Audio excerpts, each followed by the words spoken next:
Hi guys, we are Sistah Sistah.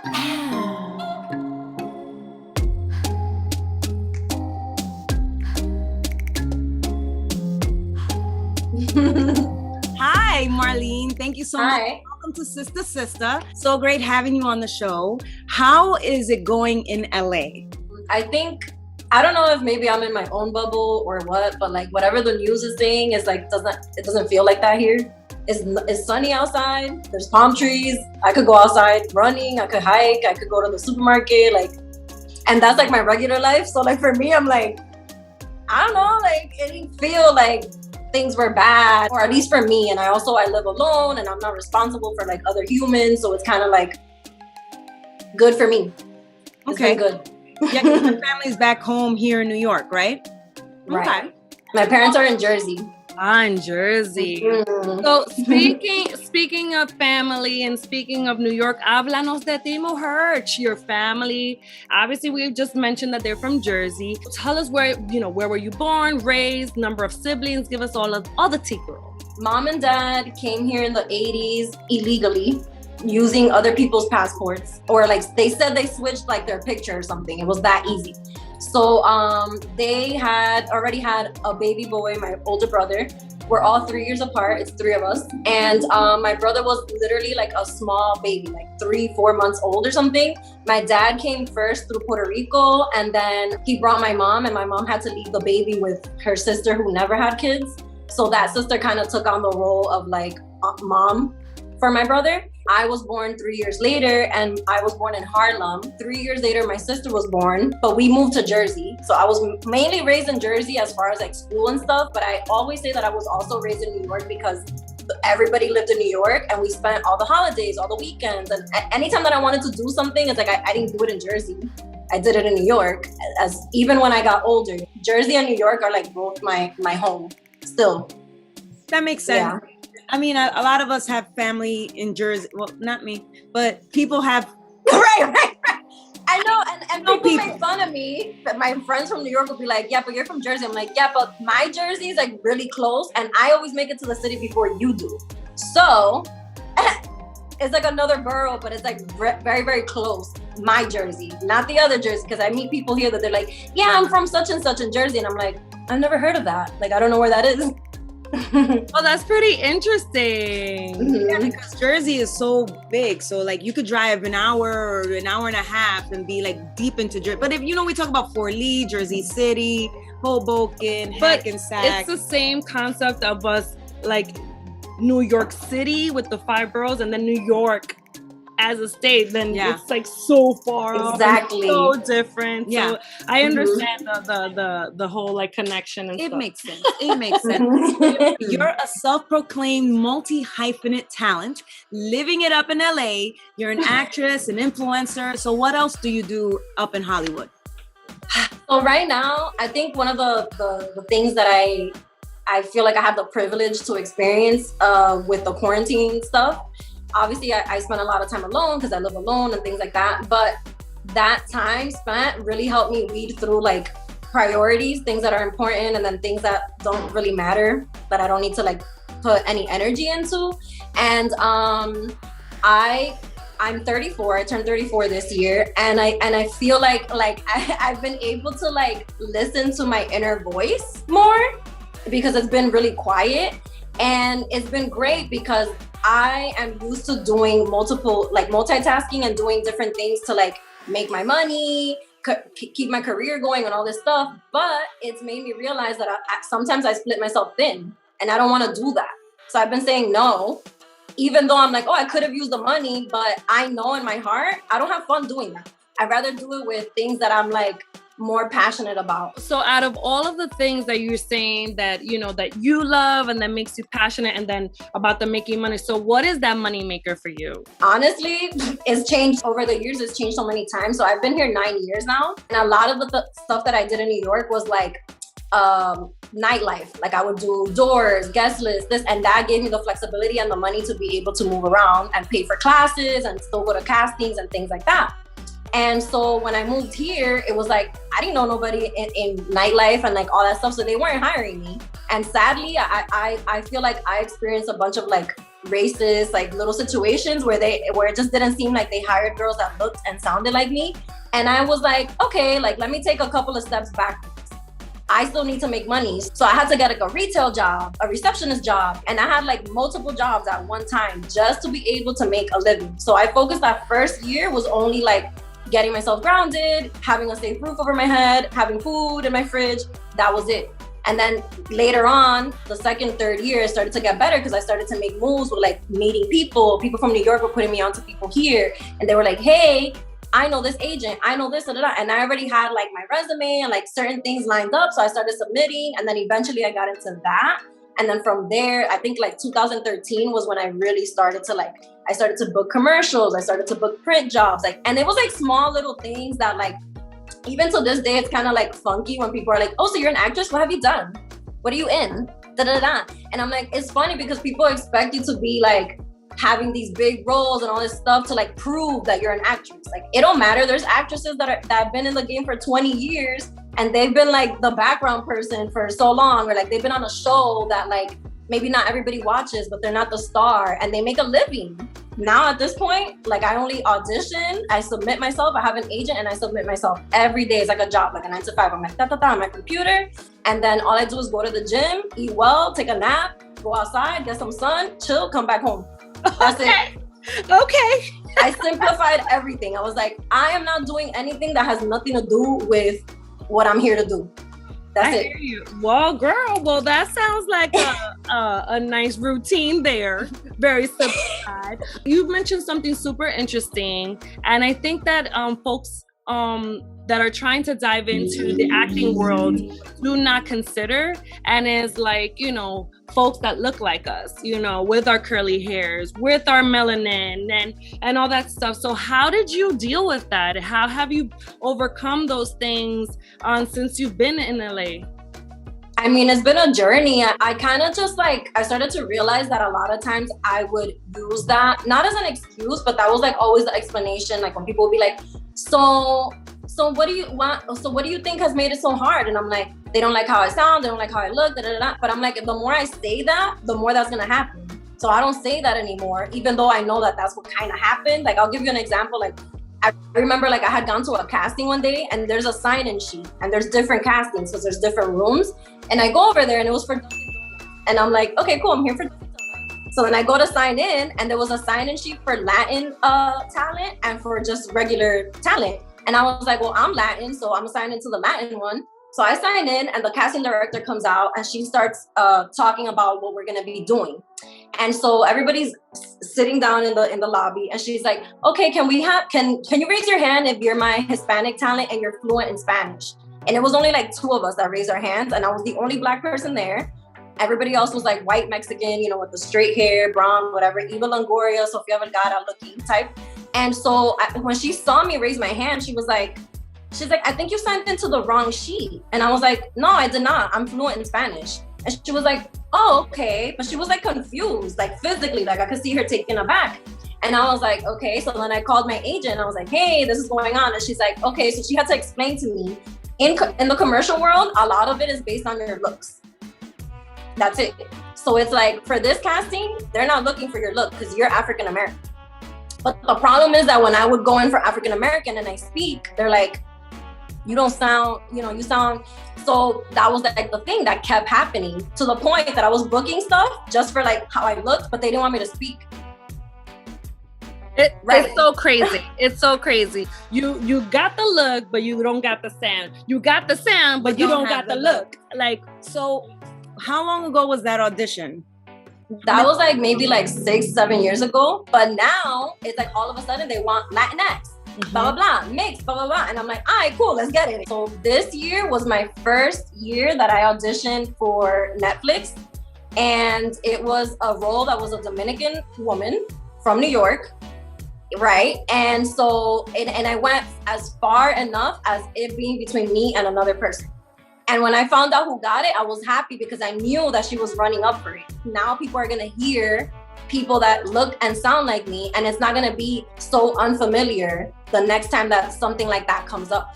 I think for sure you can definitely see in like the last year and a half, like you can see ads now. You see more people of color. You see way more girls with curly hair. Oh, like, yeah. You see way more fuller women or different shapes. You don't just see one type of person, which is great. And in the series world, we got the Dashla and Julisas that are Dominicanas that are full figure and the whole nine with the curly hair. The world is catching up, boo. They are. We always talk about the people that are making the decisions in these types of things. Like, we need representation. We need people like us making the decisions in the room. So therefore, because they kind of, folks start dismissing that we are a much bigger population and we're consumers. And we come in so many shapes, sizes, colors, hair shades, textures. all of it. That's a beautiful thing being Latino. Hello. Yeah. And it shocks me because I'm like, okay, what if there was a show where there was all types of shades of Latinos and maybe it's only based in New York and it's for New Yorkers. If you got every single New Yorker to watch that, that's millions of people. That's a huge rating. So I'm like, how is there not a show that's like Spanglish or bilingual or like something like that that's been successful? Here's what I've been saying for like the past 2 or 3 years, that we have to start writing these scripts. We have to have our own studios because they're not gonna look for us. And they're not the ones that are gonna try to tell our story. So we have to be the ones. Yeah, we've been auditioning and trying to break into the door of Hollywood and all of this media all these years, but we needed to just build the door. Yeah, and it's just the spectrums of Latinos. Like you mentioned, very, very successful Latina actresses, the Salmas and the Eva Longoria, but they're building the door too. Absolutely, but the look is different, the sound is different, the upbringing is different, and stuff like that. But that's okay. So talk to us about your preparation, like when it comes to these like auditions and castings. Okay, so this is gonna sound ridiculous, but like commercial auditions, they don't even send you lines sometimes. It's just like, okay, we're looking for somebody that looks like this, like this, like this, and has these type of skills. And then you're like, cool, that's me. So then you submit, or your agent submits you, and then they say, hey, yeah, we want to see her through Zoom or in person or whatever. Then you show up and it's like, they put you on tape and they're like, so how's your day? What'd you eat for breakfast? And then they make you do like your pictures, front, side, whatever. And then that's it. And I'm like, what? But what I started to learn over the years is that for commercial stuff, you can't really prepare. It's just like they want people that are relatable, like that people see you on TV and they're like, oh, I look like that. I could do that too. I want that product, like things like that. I haven't auditioned for TV as many times as I've auditioned for commercial. And that's a whole different thing. So for the thing that I did for Netflix, for example, my friend coached me through it the whole time. And it was easy because I can speak like myself, but it was hard because I'm building a character that, even though I could relate to her, is not who I am. So it was like an enhanced version of me. And then, and he was giving me like body language, like pointers and like all these different things. And so I had to kind of like do my everyday life like if I was that girl.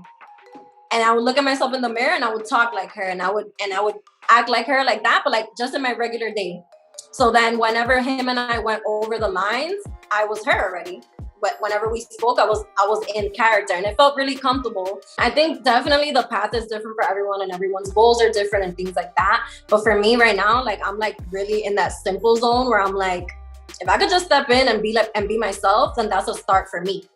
And of course I like challenges. So eventually I would like my career to develop in a way where I could do something Zoe Saldana did. But then it's like, even though I admire her, I'm like, you don't represent me. You're just like an American person. Like, I don't know, like, even though we know where you're from, it's like, I don't see a Dominican person when I see her because she don't even sound like me. That's so interesting to hear. You know why?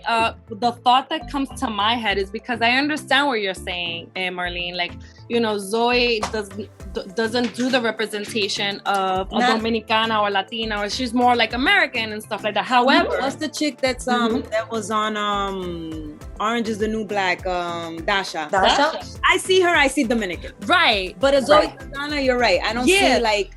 But this is where I'm headed is. How about like a Sofia Vergara, where she really accentuates, like, oh my God, like, oh my God, like that. So it's like, it's como quiere malo, you know what I'm saying? So it's like, you have to find a little bit of that balance. Yeah, it's like you have to find. Sophia, we love you, Sophia. Don't be telling me no. We love you. You know what I'm saying? Right. You girl. It's working. Listen, I've been watching Sofia Vergara since she was in Control and like doing calendars and like whatever the hell she was doing in the 90s. And I was like, oh, she's hot, like she's cool, whatever. And then all of a sudden in her 40s, she became this other thing. So that's why I see people like that. And I'm like, yo, she grew into who she is. And I feel like everybody has that potential, right? So for me, it's like, yeah, I want to do comedy. Like I want to do this, I want to do that. I want to do all those things, but I have to simplify it and do what I could do right now. Absolutely. We'll see where it goes from there. So at this point, do you have an agent that you work with, or do you find auditions on your own? Both. So I have an agent who's based in New York, and she pretty much represents me for like modeling stuff and like Instagram partnerships and stuff like that. And then sometimes she'll send me scripts randomly and I take it because I'm just like, okay, cool. Like she's giving me a chance to act. Cool, I'll take it. But I also sign myself up to a bunch of websites that you have to pay. And those are the ones that agents mainly use. And then I go every day and I scour through there and I submit myself with my reel, my headshots, blah, blah, whatever they're asking for. And then I have a setup at home where I just like go there to my wall with my sheet on the wall and I just do the tapes and I send them in. How do you find that right partnership? How do you find that right agent? You know, like that process must be very difficult. How do you make sure that they're looking for, because I have friends that they have agents, they're SAG, and sometimes they'll book stuff or sometimes their manager will send them something. They're like, why the fuck did they think that this would? So how do you feel with the agent that not to talk shit about your agent, sorry. Yeah. But in terms of like, it's like finding a therapist. You want to make sure you find somebody that fits you. That's for you. Yeah.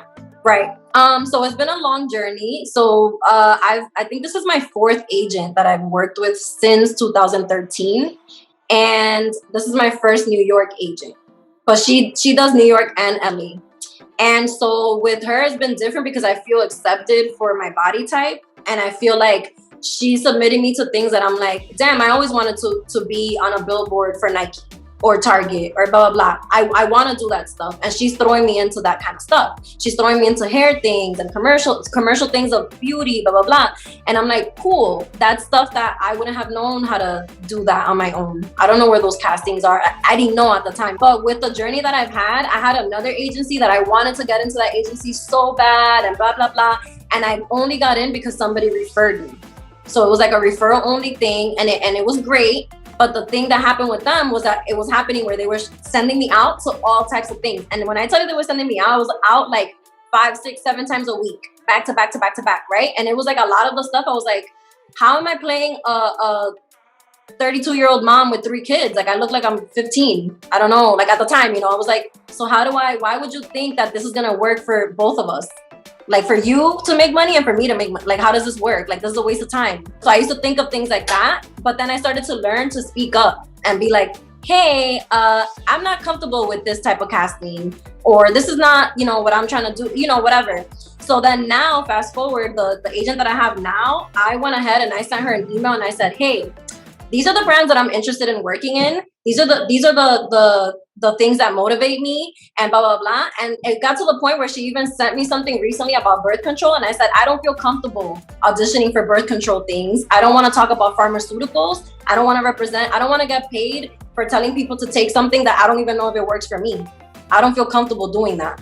And she was like, I totally understand. And we left it like that. So she kind of knows, like, I'm into like sustainability, fitness, health, like uplifting good things that I feel comfortable being the face of. I don't want to do cigarette ads. I don't want to do things. I don't smoke. So it's like, how does that work for me? I'm not a role model, but the girls that are looking at me, I don't want them to be like, oh, it's cool, she smokes, I'm a smoke. I don't do that. I don't even drink. I don't do like beverages. Like, you don't see me with pictures with like champagne. Like, I don't do that. I barely ever drink. So I'm like, I don't need to do any of that. I don't care if it pays 10K. So again, like a therapist, you have to try different ones out. And it's great that you brought up the point that this is your fourth agent and that you're comfortable with this agent, because people starting out in the biz don't realize that you don't have to settle for someone who doesn't get you. So I love that you are very clear on your vision, very clear on what you're passionate about, and that you found someone that respects it. And that she was able to voice what she's passionate about, and that person listened, and now. But it took me years to be able to do that, because before, I remember I had another agent. It was a man, and he didn't do anything, and he would send me out to things that I was like, bro, I'm like, how does this work? Like, it doesn't work, you know? And then he wouldn't really like communicate, and it didn't work. And that was a year that I wasted, because I had a year contract. So I was stuck for that year, and I was like, you know what? And that year I worked a lot. I did retail, I did this, I did brand ambassador jobs, whatever I could do to save money, you know? But what helps is that because you've experienced it, now you're able to help someone who's in your shoes from 9 or 10 years before, that doesn't have someone to tell them, hey, this is how you can do it. This is how I did it and how it worked finally. Filtering through those things instead of just sticking it out and just like, you know, totally. Look for, you know what I'm saying? So that's awesome. And this agent that I have, I was referred to her by a hair brand that I had already worked with. I met with them in New York, maybe like the year before the pandemic hit. And I was like, oh, I'm looking for an agent. Like, do you have any suggestions? And they suggested this agency. And I was like, cool. And then I ended up getting hired for something else in New York. And the casting director is Dominican. And I was telling her, I was like, I don't have an agency. I'm looking for an agency. And she recommended the same agent. But she went ahead and she sent an email introducing me. The agent never replied. And that was like in February or something. And I was like, all right, she's not interested, whatever. I don't know. She didn't say anything. Cool. Then months later, because I was already following them on Instagram, they were like, hey, we're looking for digital creators. I never considered myself a digital creator, but I was like, yo, I thought about it. And I was like, I pretty much do all these things. So then I sent her my website, I sent her all my work that I've done, and she signed me as a digital creator. Has nothing to do with anything. It was meant to be. So talk to us about persistence is key. I know. And what's I always say, lo que está pa ti. So it may not have been in that moment in time or for this type of scope of work, but it happened when it was meant to happen. Exactamente. So talk to us, Marlene, about this whole digital creation things, because you know you said yourself you're a multi-hyphenated. So we nibbled on the acting. Lola Kuno is in full blast today. Okay, Lola. We nibbled on the acting. Now talk to us about this whole like digital creator world, because that's something that I have such respect for. I did try, but that's a job. Persistence is key. Go ahead, girl. Talk to us about that. And how did you start that, and how you started connecting brands with this and made this a like money maker? Right. I wasn't looking at myself as a digital creator, because I was like, I don't do TikTok, YouTube, I don't do that stuff, you know, whatever. But then I started to realize, I was like, well, I have worked with other brands that have reached out to me, or that I've reached out to randomly. And like, I've tagged them, like I'll like use like a shampoo, and I just like ended up tagging them, and then they DM me. They're like, hey, we're doing this thing, blah, blah, do you want to work with us? And then from there, you just kind of have a conversation about what is the rate, what is the budget, blah, blah, blah, right? You go back and forth. And that stuff, YouTube is my best friend. Like I literally will go on YouTube, how to negotiate my rate, how to blah, blah, blah, all these things. And other influencers will tell you like what happened with them and what worked and blah, blah, blah. And so I started to learn, and then I started to sign up to different like newsletters, and I just read articles about new features on Instagram, other ways that micro influencers can make money. The less followers you have, your engagement is higher than a person that has 100 million followers. They're not really answering nobody. They're not really like, people are not really, you know, they might get a lot of saves and shares, but they're not gonna get a lot of comments and things like that, because people are just like, whatever, you already have the followers. Like, I'm not gonna comment, you're not gonna comment back. I comment back to every single thing, and my DMs, it'll be like homework sometimes. Like I get a headache, a veces, because I'm like, oh my God, all I did was post I don't know what, like a picture of my workout today. And then it's like, and I'm like, I gotta sit down, and literally I go through every single thing, to the point that I have girls that I've never met in my life that will send me long things like, I'm having trouble finding motivation to go here, to do this, to go to the gym. And I'm mad open. Like, I'm like, yo, I didn't want to go today. I almost cried, because I was like having a tug of war with myself, because I'm like, I don't want to go. So I tell people, I'm like, you just have to pick one thing and set an intention and just do that one thing. And then everything else will fall into place, or not. I don't know, try again tomorrow, whatever, you know? But with like the digital creator thing, I just kind of like, that's how it kind of started like happening. And then with this agency, she'll like hit me up and say, hey, so Garnier is looking for this, this, and this, and this. They want you to make the content. So I did something for Rare Beauty. That's Selena Gomez's makeup line. I didn't know about no Rare Beauty, nothing, whatever. They were like, okay, so this is the mood board. This is what we're looking for. You're gonna shoot all the content with using these guidelines. We're gonna pay you this much and it's due by this date. And I was like, okay. And they're like, you don't have no obligation to post it. I don't have to post it. I'm like, cool. So basically they have people making the content for them and they post it as they like. And they have a certain amount of time, a year usage, that they could use the content for their Instagram, for this, for that, whatever. And so what ended up happening was with that job was that they told me, oh, you're gonna do a Zoom meeting with Selena Gomez's makeup artist, who was also the co-creator of the brand. And I was like, cool. And they're like, he's gonna teach you techniques about how to put on the makeup. I'm like, great, because I don't really know how to put on makeup beyond what I use every day. So I was like, okay, cool. So I was in Jersey at the time, and the Wi-Fi at my parents' house was kind of funky. So I was like, let me go to this cafe down the street. And I set up my laptop, my tripod, whatever, and I'm there with the makeup that they sent me. And then they're like, great, so we're gonna shoot today. And I was like, what do you mean? Like, what do you mean? And they're like, yeah, so we're gonna tell you how to do it and we're gonna record it while you're doing it. And then you're gonna get up in between the looks, because we're doing 2 looks today, and you're gonna take selfies. And I was like, I'm in a cafe, there's people here, like what? I had to get up, and there was people like, oh, I'm sorry, like, you know, and I'm like, oh, it's okay, whatever. And I would have to go to the wall and be like, I was so embarrassed, like not embarrassed, but I was shy. And I was like, oh my God, I'm shy. And I am shy, but I was like, I didn't think I was gonna have to do, I'm not even wearing the right color top that they wanted, all this stuff. They loved it. They loved it. And then now my friends have been hitting me up like, yo, you're on Sephora.com. And I'm like, no, I never did anything for Sephora. And they're like, yeah, you are. And then they would send me, and it's that thing. And I'm like, oh, I'm like, what? I'm like, okay, cool. I love that. It's like, oh my God, excuse me, like, excuse me. With the coffee. Exactly. I got my frappuccino all over me.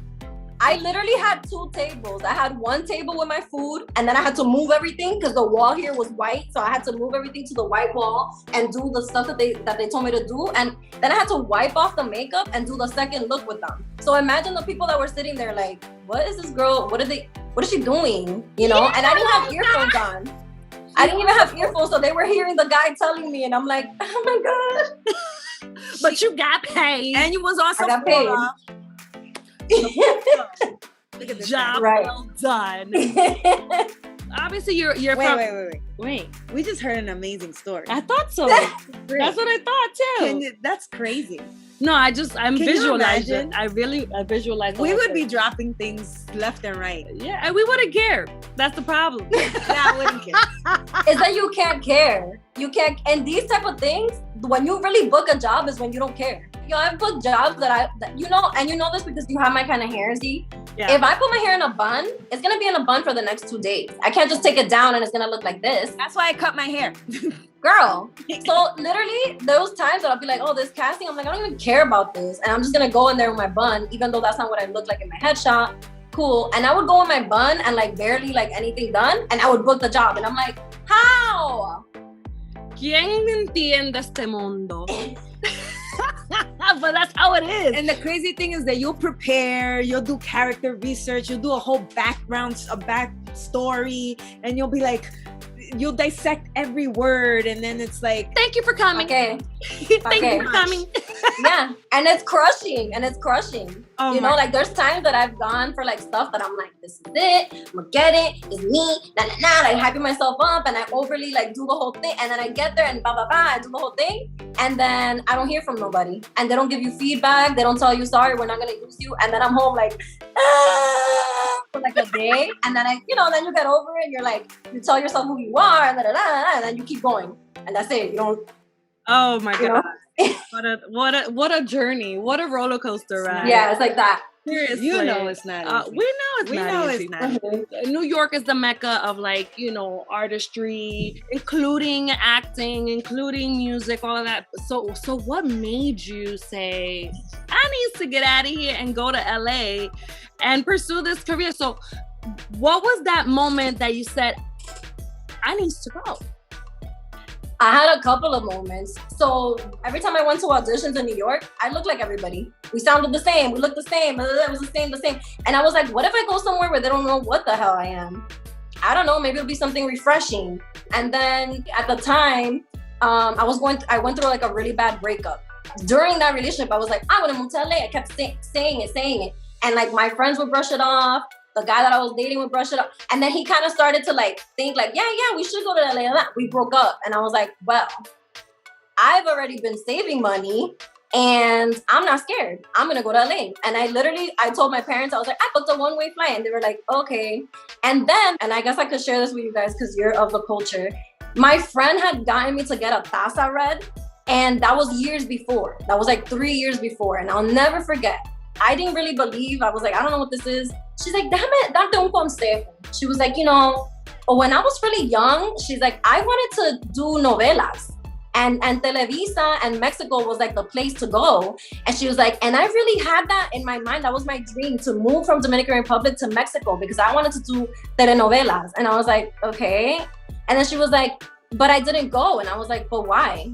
And she was like, oh, por cosa de la vida, life got in the way, blah, blah, blah. And I was like, okay, so then why are you telling me this? And she's like, si tú tienes un sueño algún día, como que tú te ves así en la televisión o whatever, que tú te quieres mudar a otro lugar, she's like, vete. And I was like, pero yo no estoy pensando en mudarme. I wasn't thinking about LA. I didn't know that I wanted to do that. And I never forgot that she told me that. And years later was when I was like, I know what she was saying. I was like, I get it. So now, fast forward that I'm 9 years deep here, I'm in a place right now in my life where it's like a privilege for me to be able to have time to myself, to dedicate time to my fitness. I'm like, yo, I'm going to milk that shit hasta que something hits. Listen, it's like, it was a combination of like all these things that's kind of really interesting to hear. How is that relationship with your parents? And 9 years later, you know how it is. Bueno, mija, pero tú sabes, ¿por qué no te buscas un trabajito ya? Porque 9 años. Entonces, do you have that, or they're 100% supportive? I've never had a problem with my parents growing up regardless, but my relationship shifted a lot when I moved out here because I started to realize that I needed to hear their voices and I wanted to hear their support. I grew like closer to them, even though we're like so far away. And so to the point that individually they would call me for like advice on like different things, and where I was like, wow, you're trusting me in an adult way, and I'm getting to know you as a person, not as my mom or my dad, So it started to become like more like a friendship, like really close.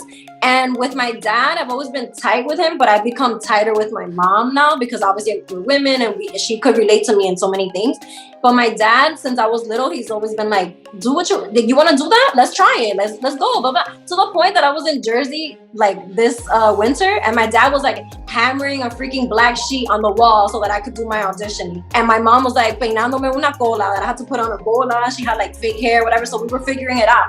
But my mom over the years, she'll be like, y te van a pagar por eso. And I'm like, oh my God, leave me alone, So like, Momager in effect.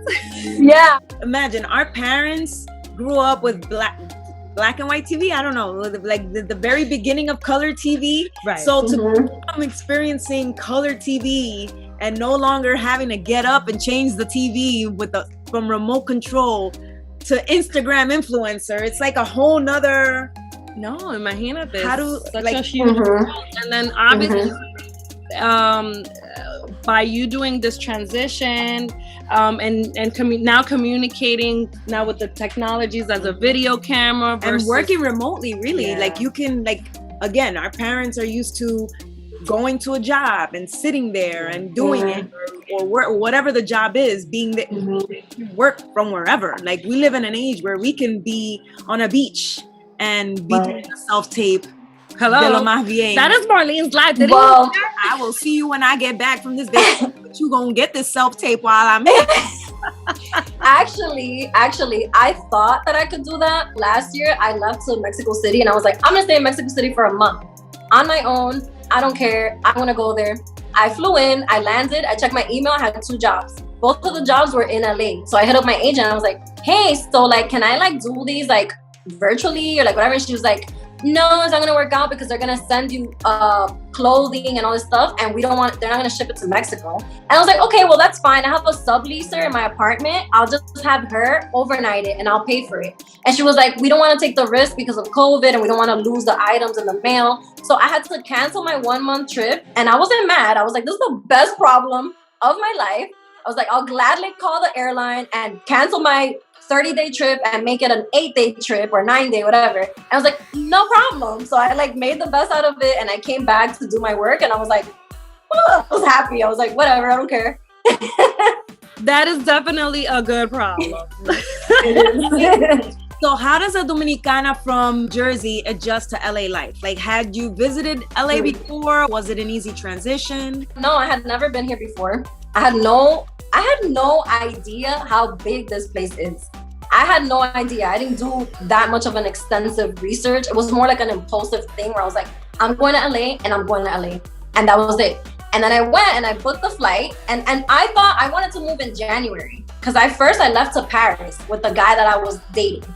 That didn't work out. And once I did that, I was like, I'm not afraid to like go to a state in my country. The thing with LA was that I had friends from New York that were living here, working like in the music industry and all these things. So they were able to point me in different directions.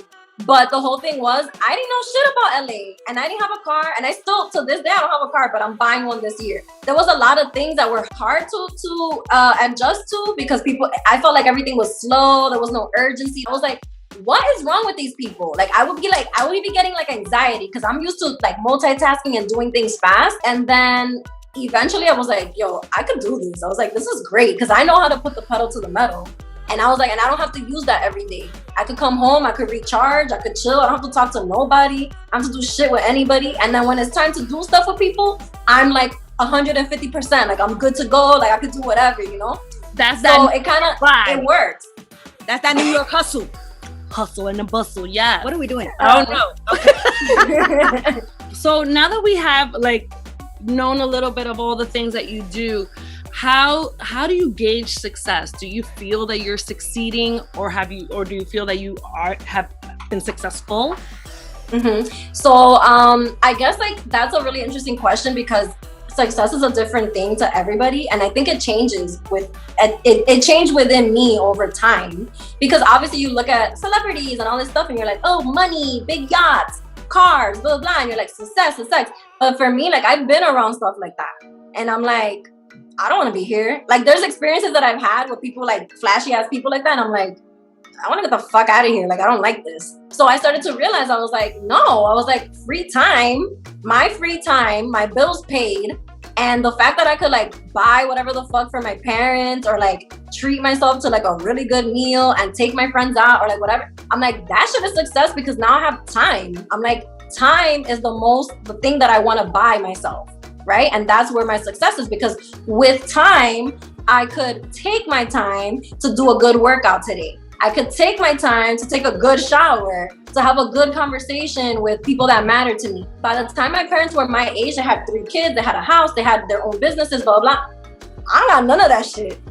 You know, and I don't feel bad about it, and they don't look at me weird. So I want to be able to show them that their sacrifices and all the crazy shit they did to come to this country to like give us a better future really paid off, you know? And I know that for them, like if they saw me on TV and stuff like that, they would be like, yo, she fucking did it. Like, this is crazy. And that's what I kind of want, you know? It's more for like them than for me. I totally get that.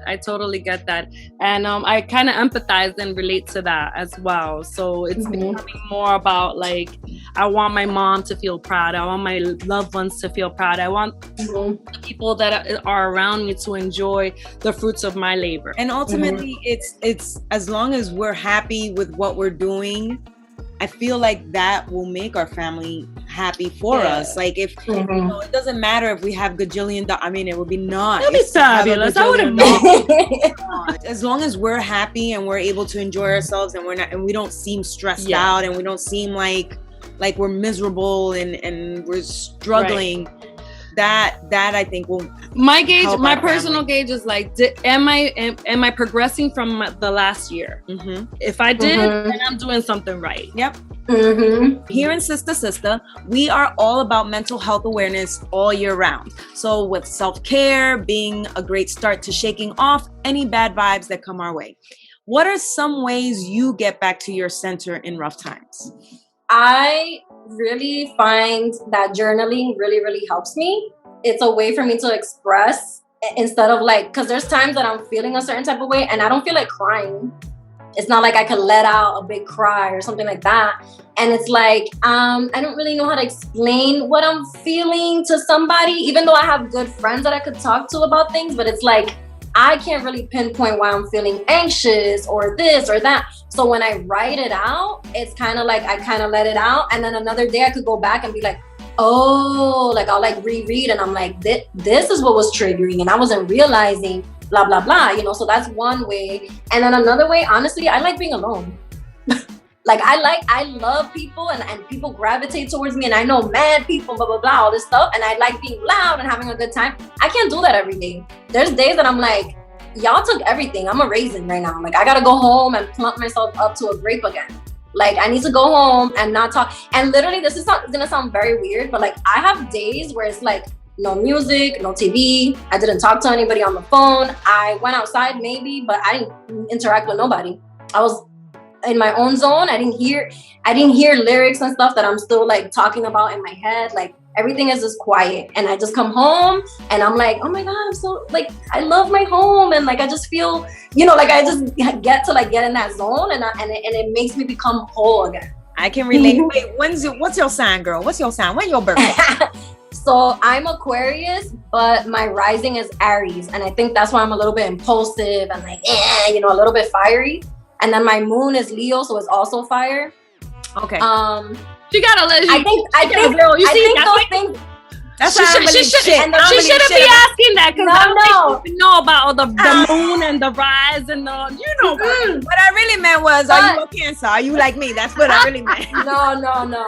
No. But I'm mentioning it because I feel like a lot of times like you meet people that are your sign and I'm like, I'm not like that. I'm not like this. Like I can't relate. And then when I started to look into it, I'm like, oh, but your rising Aquarius is my sun, right? Your rising is really how people see you. How people perceive you is your rising, and my rising is Aries. So I'm more fiery. I'm learning about that now, actually. I have no clue. I'm trying to navigate through the whole thing. And I looked up my rising and my fallings and all the in-betweens. And it's not registering in my head. All I know is that I'm overly sensitive. I like being alone. I like people, but sometimes I don't like people. I'm okay with not talking to people forever. Z hates that I'm like that. She'd be like, hello. Yeah. Mm-hmm. The number you're trying to reach. No, she's literally like an ostrich. She just disappears like you. I'm like that. Like that. But thankfully, like my friends know that they don't take it personally because I'm like, I just don't feel like talking about this right now. But anyway. So it's time. You know what time it is, Marlene? Does she know what time it is? I don't think she knows what time it is. No. I love people's faces. They're like, wait, what? What is it? It's time for rapid fire questions. Okay. You have 30 seconds to answer the first thing that comes to your mind. No ifs, ands, or coolitos. You gotta answer. Okay. First thing. All right. So here we go. 3, 2, 1, go. Morning or night person? In between person. In between. What the fuck is that? I don't wake up too early. If I don't have to wake up early, then I don't, and I'll be up by like 9, and that's not early for me. But if I have to wake up early, then no problem, you know, whatever. And then I go to the gym at 11 a.m. So you ain't a morning person. Stop. Like me. No, you're not a normal. We are the same person. No. Okay. Carry on. Okay. Brazilian tanga, full coverage bikini, or one-piece bathing suit? One piece. Ooh, interesting. High cut. Ooh, yes. It's fine. Anyways, describe yourself in 3 words. Ooh, funny, cute, and really smart. Nice. I concur. If you were a superhero, what would your superpowers be? Oof. I think I would like to be able to be like invisible sometimes. For what reason? Like, it's just like, what you talking about? I want to see what you. I mean, I think I would feel guilty a little bit if I had to like eavesdrop on people, but I feel like if I could just like, because I get like social anxiety sometimes, and I'm like, I just want to get the hell out of here. Like, I don't want to do this. You know, if I could just be like invisible, then it's like, oh, okay, cool. And it's like, where's Marlene? I'm here, bitch. But I was there the whole time. What are you talking about? And I heard what you said about me, Hope. Okay.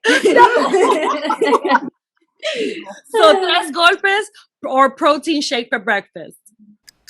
Definitely protein shake. But when I'm home, my mom knows.